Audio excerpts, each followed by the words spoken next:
Assalamualaikum warahmatullahi wabarakatuh.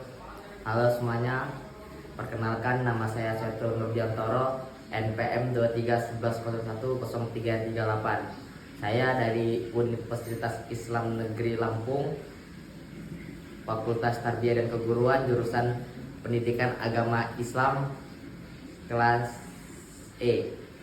Saya di sini akan mengajak teman-teman untuk berdiskusi tentang pendidikan lingkungan. Saya di sini akan mengajak teman-teman untuk membahas tentang pencemaran udara. Kualitas udara Jakarta yang makin buruk membuat Dirjen Pengendalian Pencemaran dan Kerusakan Lingkungan Hidup menyarankan opsi kebijakan work from home. Pencemaran udara adalah kondisi ketika udara mengandung zat atau partikel berbahaya yang dapat merugikan kesehatan manusia, hewan, tumbuhan, atau lingkungan secara keseluruhan. Zat pencemar ini bisa berupa gas beracun seperti karbon monoksida, nitrogen dioksida, sulfur dioksida, ozon di permukaan tanah, serta partikel halus atau PM2,5 dan PM10.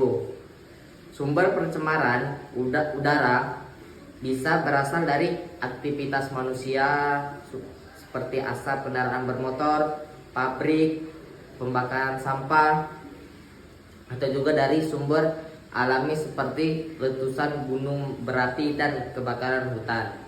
Dampak yang bisa berupa gangguan pernapasan, kerusakan lingkungan, dan perubahan iklim. Penyebab pencemaran udara bisa berasal dari berbagai sumber. Salah satunya adalah asap kendaraan bermotor yang mengandung karbon monoksida dan nitrogen dioksida. Asap industri juga menyumbang pencemaran melalui emisi gas berbahaya dan partikel debu. Pembakaran sampah secara terbuka menghasilkan zat kimia beracun yang mencemari udara. Penggunaan bahan bakar fosil di pembangkit listrik juga melepaskan gas rumah kaca ke atmosfer. Selain itu, kebakaran hutan menghasilkan asap pekat yang menyebar ke wilayah luas. Bahkan aktivitas domestik seperti penggunaan aerosol atau pembakaran kayu di rumah bisa ikut mencemari udara. Menyebutkan macam-macam pencemaran udara, meliputi beberapa jenis berdasarkan zat pencemarannya. Salah satunya adalah pencemaran oleh gas beracun seperti karbon monoksida yang berbahaya bagi sistem pernapasan manusia. Ada juga pencemaran oleh partikel halus yang berasal dari debu, asap kendaraan, dan pembakaran biomasa. Pencemaran oleh senyawa kimia seperti ozon troposferik terjadi akibat reaksi kimia antara sinar matahari dengan emisi kendaraan. Sulfur dioksida dan nitrogen dioksida juga termasuk pencemar utama dari aktivitas industri dan kendaraan. Selain itu, pencemaran udara bisa melibatkan senyawa organik volatil atau POX yang dilepaskan dari cat bahan bakar dan produk rumah tangga. Nah, saya akan menyebutkan contoh pencemaran udara dapat dilihat dalam berbagai situasi sehari-hari. Asap kendaraan bermotor di jalan raya merupakan salah satu contohnya, terutama di kota besar.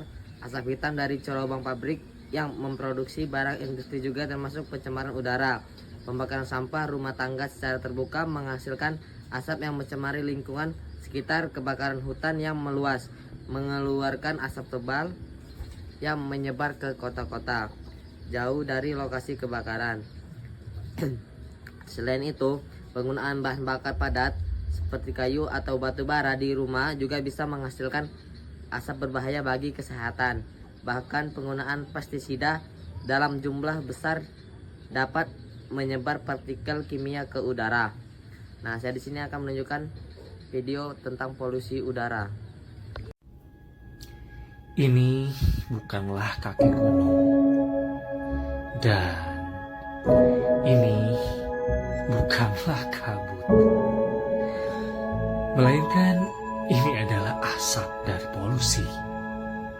Ya, polusi yang sedang menjakiti kota Jakarta, ibu kota Indonesia. Semakin hari, semakin pekat.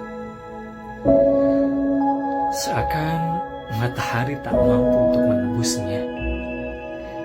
Dan yang terlihat hanyalah sebuah bayangan-bayangan gelap nan kusam.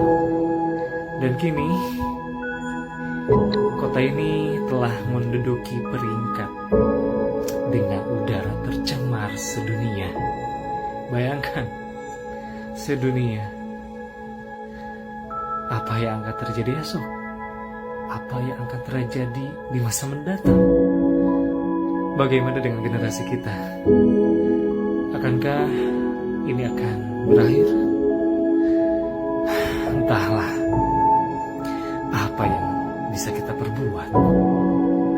Mungkin hanya doa dan berusaha semampunya.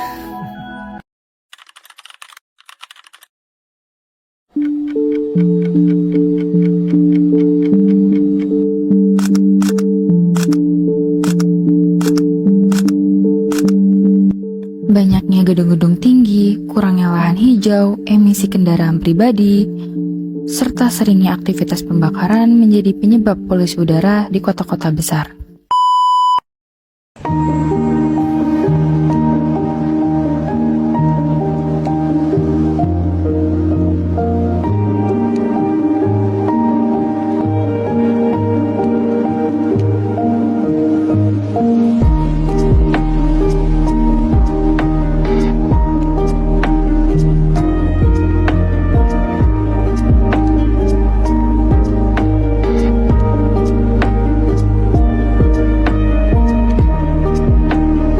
Mari menjadi bagian dari perubahan. Bersama-sama ciptakan masa depan yang lebih bersih dan sehat.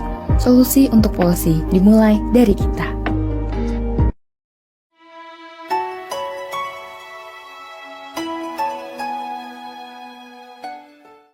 Nah, tadi adalah video tentang populasi yang ada di Indonesia. Nah, dari video itu kan udah terlihat ya, sangat bahaya populasi yang ada di Indonesia sudah banyak ya. Nah, di sini saya akan menyebutkan solusi pencemaran lingkungan, yaitu bisa dilakukan melalui berbagai cara. Penggunaan transportasi ramah lingkungan seperti sepeda atau kendaraan listrik membantu mengurangi emisi gas buang. Penanaman pohon juga berperan besar karena tumbuhan menyerap karbon dioksida dan menghasilkan oksigen. Pengolahan limbah industri sebelum dibuang ke lingkungan mencegah pencemaran air dan tanah. Edukasi kepada masyarakat tentang pentingnya menjaga lingkungan juga sangat penting untuk mengubah perilaku. Mengurangi penggunaan plastik sekali pakai dan mendaur ulang sampah dapat menekan pencemaran tanah. Penggunaan energi terbarukan seperti matahari dan angin menggantikan bahan bakar fosil yang mencemari udara. Nah, tadi adalah rincian materi saya yang berjudul tentang populasi udara yang ada di Indonesia. Nah, di sini kita selesai ya. Jadi saya akhiri, wassalamualaikum warahmatullahi wabarakatuh.